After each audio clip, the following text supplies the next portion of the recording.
Olá, muito boa tarde. Hoje é quinta-feira, 21 de maio e nesta edição, a Polícia Federal realiza operação no combate ao desvio de verbas públicas no Sistema Único de Saúde em Cruzeiro.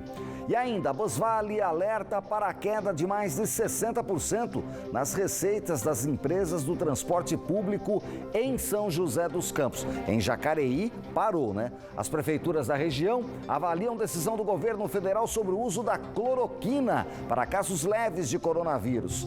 Todos esses detalhes agora na primeira edição do Band Cidade. O governo federal que liberou nesta semana o uso da cloroquina para casos leves de coronavírus e aqui na região a medida dividiu opiniões. Mas já tem cidade que utiliza o medicamento para tratar de casos da Covid-19. Especialista faz alerta sobre os possíveis efeitos colaterais. Na região, a cidade de Guaratinguetá foi a primeira a adotar o protocolo para o uso do medicamento como forma de evitar a superlotação dos leitos de UTI. Antes mesmo da liberação anunciada pelo Ministério da Saúde. Aquele que tem detectado na residência como um caso suspeito, ele é conduzido à Santa Casa, lá ele passa pelo exame do eletro, faz o exame com o oxímetro e inicia o tratamento mediante prescrição médica e autorização do paciente. Nós estamos numa situação de emergência, urgência, emergência, calamidade. Nós precisamos tomar uma medida de tratamento do paciente para evitar o colapso do sistema de saúde, para evitar que os números de mortes aí continuem a se multiplicar. Por isso, nós já adotamos essa medida. Há alguns dias a gente já vem trabalhando nessa medida. O novo protocolo ainda sugere a aplicação da cloroquina e a hidroxicloroquina em combinação com azitromicina. A orientação é válida para a rede pública de saúde. Mas o uso do medicamento no tratamento da Covid-19, agora autorizado pelo Ministério da Saúde para todos os pacientes, desde os primeiros sintomas da doença, ainda divide opiniões. Em São José dos Campos, o medicamento é usado de forma moderada.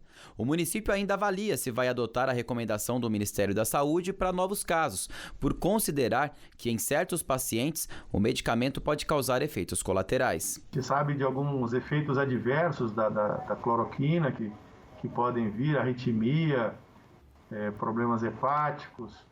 Então, a gente ficou um pouco preocupado. Então, estabelecemos uma agenda aí para a gente discutir um protocolo municipal, pedir também maiores informações para o Conselho Federal de Farmácia, para também nos embasar aí, né, a respeito desse tratamento, para na próxima quarta-feira a gente fazer uma discussão mais ampla, com já embasamento teórico para a gente definir algum tipo de atendimento nesse sentido. Estudos recentes mostram que as taxas de mortalidade dos pacientes que receberam a hidroxicloroquina foram de 28%, em comparação aos 22% dos tratados com a droga combinada com o antibiótico azitromicina.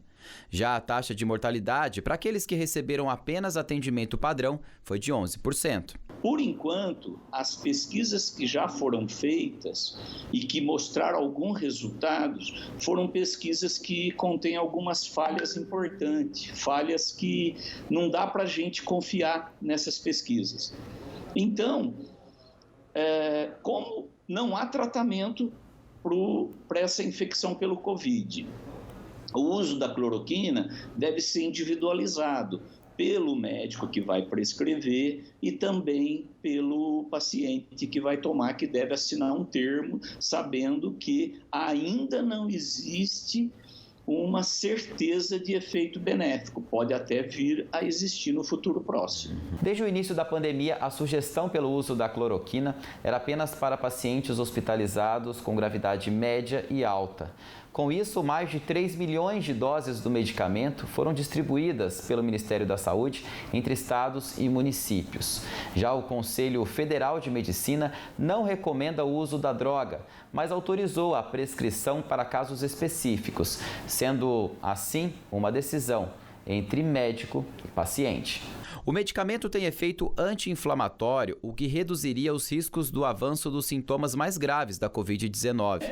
O médico farmacologista destaca ainda o risco do uso para pacientes em estágio avançado da doença, quando combinada com outras comorbidades clínicas, podendo inclusive levar à morte. O importante é que o profissional, o médico e o paciente discutam essa utilização. Olha, tem esse medicamento, ele tem alguns efeitos colaterais, alguns efeitos indesejados, que pode vir a acontecer com você ou não.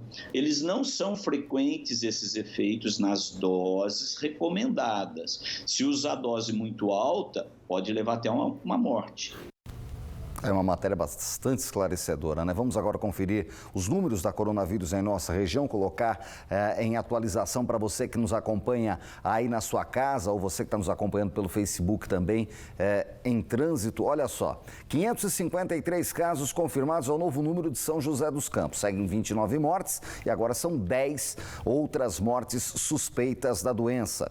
São Sebastião tem 320 casos confirmados até aqui, é a segunda cidade com o maior número de casos na região metropolitana, comprou muitos testes, vem testando muito a população, tem 2 mortes confirmadas. Jacareí tem 10 mortes, Caraguatatuba tem 5, Taubaté tem 4, Pindamonhangaba agora tem 3 mortes e Ubatuba tem 1 confirmada. O número de casos confirmados está aí, 114 em Caraguatatuba, 117 em Jacareí, Taubaté subiu para 78, Ubatuba 43, Pindamonhangaba tem 37. Cachoeira Paulista tem 8 casos confirmados, mas não tem mortes, como tem Cruzeiro, 2. Guaratinguetá tem 1, Caçapava tem 1, Lorena já tem 3 mortes confirmadas, outras 2 em investigação e 39 casos da Covid-19 confirmados. Seguido de pertinho por Ilhabela, tem 38 casos confirmados e agora 1 morte suspeita está em investigação. Guaratinguetá, que tem feito, como disse o prefeito, o uso da cloroquina já nos sinais iniciais da doença, tem 1 morte confirmada, 3 suspeitas, 28 casos. Caçapava tem 23. E a gente fecha com Santo Antônio do Pinhal, com 3 mortes confirmadas em 8 casos da doença. Jambeiro tem 1 morte, São Luís do Paraitinga, Santa Branca e Lavrinhas também tem 1 morte, são 8 casos confirmados em Lavrinhas e Santo Antônio do Pinhal, 17 em Campos do Jordão, 7 em Santa Branca, outros 2 em Jambeiro e tem ainda 1 em Monteiro Lobato e 1 em São Luís do Paraitinga.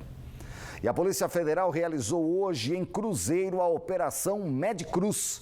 Com o apoio da Controladoria Geral da União, a ação teve como objetivo o combate do desvio de dinheiro do SUS, destinado à Prefeitura da cidade. Segundo a Polícia Federal, foram expedidos 15 mandados de busca e apreensão.